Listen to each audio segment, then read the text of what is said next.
துட்டு எப்போனா சம்பாதிச்சிக்கலாம், ஆனா நம்ம கிட்ட தரமான நம்பிக்கையான பசங்க இருக்கிறானுங்க, அது கிடைக்கிறதுதான்டா கஷ்டம். காலத்தான வாரி விட்டு நாங்க மேல ஏற மாட்டோம், கோடிக்கு தாசப்பட்டு.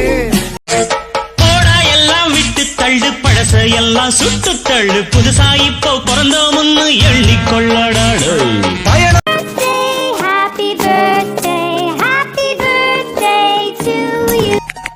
காசு கையில் வந்துட்டாலும் கஷ்டத்தில வாழ்ந்துட்டாலும் போக மாட்டோம் மண்ணை விட்டு.